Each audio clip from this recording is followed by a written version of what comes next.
প্রতি আহ্বান জানাবো আমাদের প্রান্তীয় নেতা জনাব তারেক রহমান বাংলাদেশের মানুষের জন্য যে বক্তব্যগুলো দিচ্ছে সবাই তার মনোযোগ দিয়ে তার বক্তব্যগুলো শুনবেন।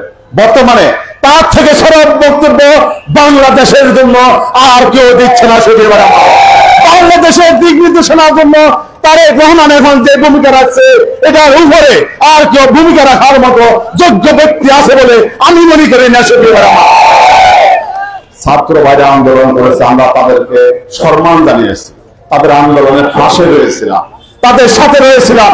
এই বগুড়ার রাজপথে আমাদের এই 3 সংগঠনের প্রত্যেক নেতৃবৃন্দ রয়েছিলেন। বগুড়াতে 14 জন শহীদ হয়েছেন, 14 জনের মধ্যে একজন ঢাকায় মৃত্যুবরণ করেছেন, তাকে বগুড়ার মাটিতে দাফন করা হয়েছে। এই 14 জনের মধ্যে 13 জন সক্রিয়ভাবে বিএনপি পরিবারের সদস্য। আমার সক্রিয়ভাবে আমার যুব দলের 2 নেতা রয়েছেন, গাবতলী এবং দুপচাচিয়ায়। আমার রয়েছেন আমাদের বিএনপির সকল পর্যায়ের লোকজন অংশগ্রহণ করেছে। কারো একক ভাবে এই বাংলাদেশ থেকে খুনি হাসিনা পালিয়ে যায়নি।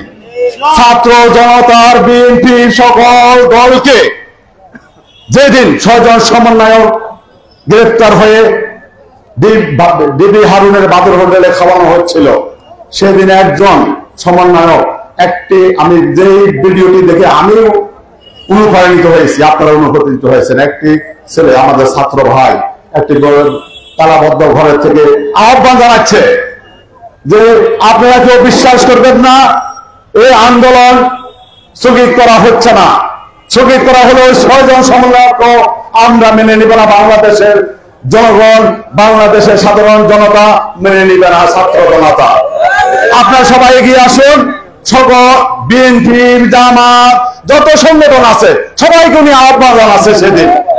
প্রিয় ভাই আমার, এই কথাটি আমাদের ছাত্র ভাইরা ভুলে গেলে চলবে না, কারণ আমরা আপনাদেরকে দেখেছি, কিন্তু আপনাদের পর্দার অন্তরালে কোন ব্যক্তিটি আপনাদেরকে সকল কিছুর রসদ দিয়েছেন, আপনাদেরকে জ্ঞান বুদ্ধি নির্দেশনা দিয়েছেন, আপনাদেরকে যারা পরিচালনা করছেন তারাই ভালো জানেন।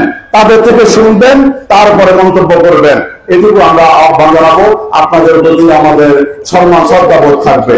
এবার আমার সবাইকে ঐক্যবদ্ধ থাকার জন্য শিবগঞ্জ উপজেলা আমাদের প্রান্তীয় বড় ভাই শাহ আলম ভাইয়ের নেতৃত্বে আপনারা ঐক্যবদ্ধ থাকবেন। আমি সবসময় যতদিন এখানে এসেছি তার যে সুন্দরভাবে যে একটি প্রোগ্রাম কিভাবে করতে হয় এটি কি শেখার জন্য আমি মনে করি আমাদের ভারতীয় উপজেলার মধ্যে শিবগঞ্জ অত্যন্ত আপনারা সুসংখ্যকভাবে করেন। আজকে এখানে মনে হয় আমি যতটুকু জানছি 13টা ইউনিয়ন থেকে আমাকে সবাই রিং করেছিলেন আজকে 2-3 দিন হলো যে ভাই কখন আসবেন, কখন আপনার সাথে দেখা হবে, আপনাদের সাথে দেখা হবে। কারণ সেই হিসাবে এখানে আজকে হাজার হাজার লোক হতো। প্রাকৃতিক দুর্যোগের কারণে, ভারী বৃষ্টির কারণে হয়তো বা লোক একটু কম হলো। এই বৃষ্টির মধ্যেও আপনারা হাজার হাজার যারা দাঁড়িয়ে আছেন তাদের সবাইকে আবারও আমি কৃতজ্ঞতা জানাচ্ছি বগুড়া জেলা যুব দলের পক্ষ থেকে।